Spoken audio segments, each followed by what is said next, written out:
El tema que vamos a ver hoy es un tema muy discutido y muy amplio. Aquí solo vamos a ver los tópicos más importantes al respecto. Como ya vimos en los videos anteriores, la demencia es una enfermedad y es una enfermedad que afecta al cerebro, por lo que compromete en las personas el funcionamiento cognitivo personal, el desempeño de sus actividades personales, el desempeño de sus actividades ocupacionales y el desempeño de sus actividades sociales. En este sentido es muy importante pues tener las herramientas necesarias y de una manera estandarizada para poder evaluar el estado de la función cognitiva de nuestro paciente. Esto nos ayuda a dos cosas. Primero, determinar en qué grado se encuentra afectado nuestro paciente y el impacto que tiene este sobre su entorno, sobre todo sobre sus relaciones familiares. La evaluación cognitiva no solo es aplicar una batería de pruebas, y el buen clínico debe tener la capacidad de entender e interpretar el contexto del paciente en la consulta, así como los datos que el paciente y de manera muy importante el acompañante puede darnos en la relación con su vida diaria. Debemos de evaluar no solo los síntomas de la enfermedad o la enfermedad misma, en el que es importante estudiar cada una de las características clínicas, su presentación, su evolución, es decir, todo lo que tenga que ver con cada una de las características, pero también es importante evaluar en sí al paciente, su edad, su estado emocional, su estado físico, así como su nivel sociocultural. Al referirnos a los criterios diagnósticos, siempre debemos de tener en cuenta como un común denominador para poder hacer la determinación correcta de nuestros pacientes la presencia de trastornos cognitivos. Para poder evaluar correctamente a nuestro paciente, debemos de explorar pues cada síntoma para ver si realmente son parte del cuadro de demencia o corresponden a otro tipo de trastorno, como trastornos psiquiátricos o trastornos afectivos. Esto es lo que conocemos con el nombre de hacer un análisis de cada signo o síntoma. Y esto incluye revisar el tiempo del síntoma, es decir, cuándo apareció, cómo ha ido evolucionando la relación de este síntoma con otros síntomas o otras características del paciente, así como determinar necesariamente la severidad con la que cada síntoma actúa en la capacidad del paciente para poder realizar su vida cotidiana. Para poder valorar con claridad lo anterior, es necesario describir las áreas cognitivas de la personalidad preservada por nuestro paciente. Es por eso que decimos que nos debemos de convertir en verdaderos detectives ante cada uno de nuestros pacientes. Para poder utilizar correctamente las herramientas que significa el diagnóstico, que significan todos los tests de screening, debemos de conocer claramente lo que significan las funciones cognitivas. Las funciones cognitivas son el conjunto de capacidades o habilidades de cada persona que interactúan entre sí para lograr una adecuada percepción de la información, un procesamiento correcto de la misma y la capacidad de generar una respuesta adecuada a esta percepción en el ambiente en el que se emita. La atención es uno de los datos cognitivos más complejos y necesarios para el correcto funcionamiento de nuestro comportamiento. Esta se define como la capacidad básica para registrar la información que proviene de nuestros órganos sensoriales y regular la actividad de otros procesos cognitivos, asignando los recursos para ejecutar y mantener la conducta dirigida hacia una meta. Involucra prácticamente todos los sistemas de manera jerarquizada y ordenada. Primero, tiene que ver con la capacidad de mantener el estado de alerta y sostener la atención por un tiempo determinado. Esto es lo que conocemos atención sostenida. En segundo lugar está la capacidad para dirigir la atención y centrarla en algo, sin permitir que otros estímulos externos o internos interrumpan la tarea, es decir, la capacidad de seleccionar aquellos estímulos que nos parecen relevantes e inhibir los que se consideran una potencial fuente de distracción. Esta se llama atención selectiva. Y la tercera es la capacidad de cambiar nuestro foco de atención de una tarea a otra de una manera fluida y seleccionada, o bien la capacidad también de poner atención dividida en dos o más fuentes distintas, lo que conocemos como atención alternante. Entonces, aunque existen pruebas para evaluar los componentes de la atención, esta no puede realizarse de forma aislada, ya que involucra prácticamente todas las demás funciones cognitivas. Además, hay que tener en cuenta de que entre las funciones cognitivas la atención es la más vulnerable a presentar variaciones, por lo que su rendimiento no necesariamente está en relación al padecimiento o a la hora de valorarse, y es necesario primero entender que puede estar modificada por la motivación, el interés, el nivel de cansancio, la saciedad de necesidades básicas o el estado emocional. La memoria pues es un sistema de procesamiento de información que opera a través de tres procesos básicos: la codificación, el almacenamiento y la recuperación. En otras palabras, es la capacidad de codificar lo que sentimos para darle un valor en relación a nuestras necesidades y conocimientos previos. Luego esto, de acuerdo a los valores, podemos almacenarlo con la idea de darle un uso en situaciones similares en un tiempo distinto y por último, traer al presente un evento o suceso vivido en el pasado. Esta se puede clasificar por el tiempo que transcurre entre el momento del suceso y la necesidad de recuperar ese proceso de la memoria, y en ese sentido podemos distinguir que existen dos tipos de memoria. La memoria de corto plazo es el sistema que se encarga de tener cantidades limitadas de información por periodos cortos de tiempo para que estén disponibles para su manipulación. Interactúa con otras capacidades cognitivas como la atención y la concentración. También suele llamársele memoria del trabajo en virtud de que es la necesaria para realizar las actividades cotidianas de acuerdo al entorno y al momento en el que se vive. La otra sería la memoria a largo plazo, que es la que permite conocer o almacenar conocimientos previos. Esta no para utilizarse en el momento en el que se está trabajando o en el contexto en el que se está adquiriendo, sino para traerse a la presencia posteriormente después de un largo plazo. Este tipo de memoria se divide en tres: memoria episódica, memoria semántica y memoria procedural.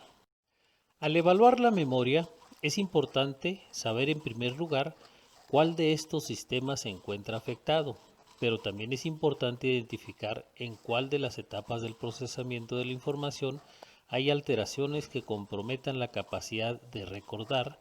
Teniendo en cuenta estos, podrá distinguirse si la dificultad está en el registro y codificación inicial o si la información fue registrada pero codificada de manera errónea, o bien si las dificultades están en los recursos para encontrar su registro. Teniendo en cuenta esto, la evaluación se estructurará y se planificará con el fin de obtener una descripción detallada del perfil de la memoria, lo que servirá para clarificar el origen y la severidad de los trastornos, así como la colaboración en la elaboración de un diagnóstico diferencial entre los diferentes tipos de demencia. La memoria episódica se refiere a las experiencias y hechos personales con relación temporo-espacial. La memoria semántica se refiere al almacenamiento del significado de palabras aprendidas y conocimientos generales. Y la memoria procedural se refiere a las acciones o secuencias de actos aprendidos. Son actos automáticos que no requieren de pensar cada gesto o cada movimiento que hacemos. Las funciones ejecutivas son funciones superiores. Son habilidades que se encuentran implicadas en la generación, regulación, ejecución efectiva y ajuste de conductas dirigidas a metas u objetivos. En el sujeto, el adecuado desarrollo de estas funciones le permitirá interactuar con su medio y adaptarse a nuevas situaciones o situaciones poco habituales. Y además intervendrá en las habilidades emocionales y sociales, lo que genera conductas apropiadas que sean socialmente adaptativas. La memoria de trabajo es el sistema que le permite al sujeto el mantenimiento, manipulación y transformación de la información en la mente en relación al medio ambiente actual. La planificación es la capacidad de generar objetivos, desarrollar planes de acción para conseguirlos, es decir, las secuencias o los pasos, la línea que se va a seguir y elegir el más adecuado en base a la anticipación de las consecuencias. El razonamiento es la capacidad de comparar resultados, elaborar inferencias y establecer relaciones abstractas. Y la flexibilidad es la capacidad de generar nuevas estrategias en base al razonamiento para adaptarlas a la conducta o adaptar la conducta a los cambios que demanda el medio ambiente. El lenguaje es la capacidad de codificar y decodificar ideas a partir de un sistema estructurado de signos lingüísticos que además se acompaña de gestos y movimientos que van a acentuar su significado. Este es un sistema complejo que incluye una serie de mecanismos fonológicos, lexicales, semánticos, sintácticos y pragmáticos que permitirán el procesamiento del lenguaje oral y escrito por medio de la capacidad de recordar palabras, asignarles un significado o acceder a un significado previamente asignado, relacionarlos entre sí, así como la capacidad de planificar una oración o discurso y seleccionar las palabras adecuadas que lo expresen, así como articular los sonidos que corresponden a estas palabras o discurso.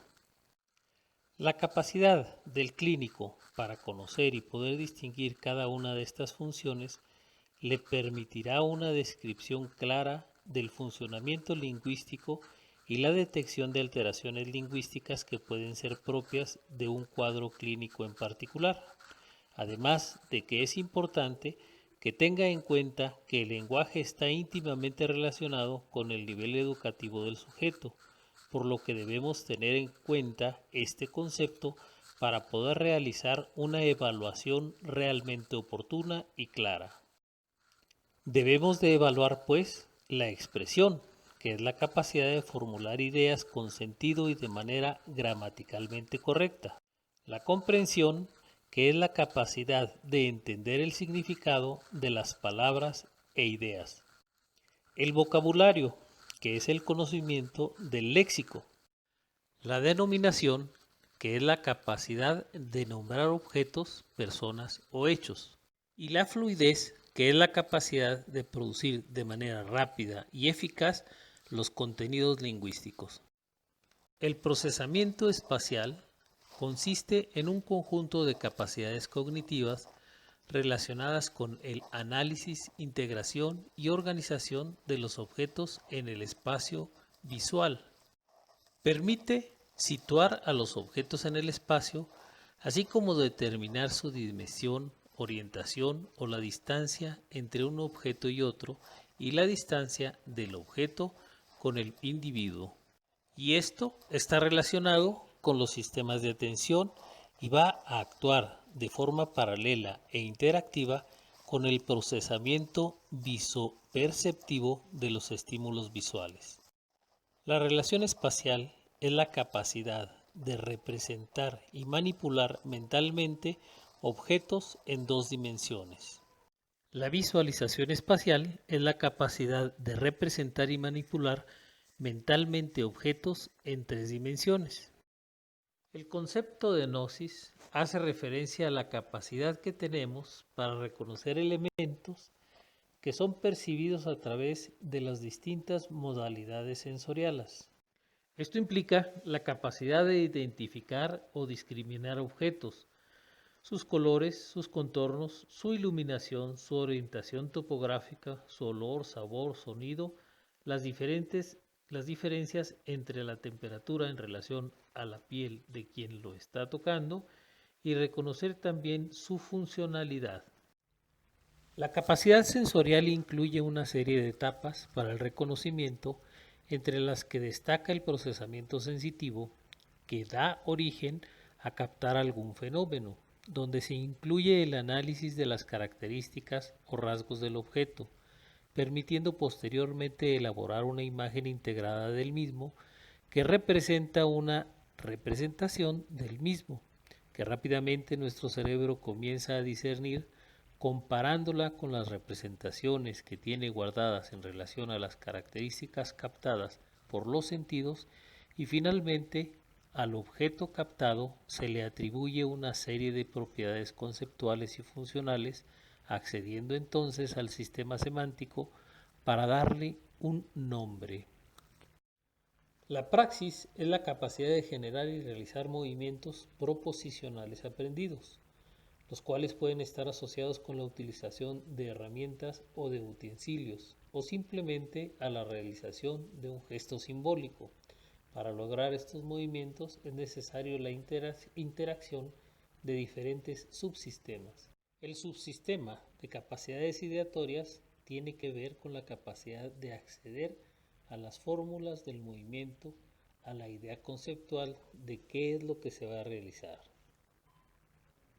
El otro subsistema se relaciona con la capacidad de realizar las inervaciones necesarias para poder realizar un movimiento.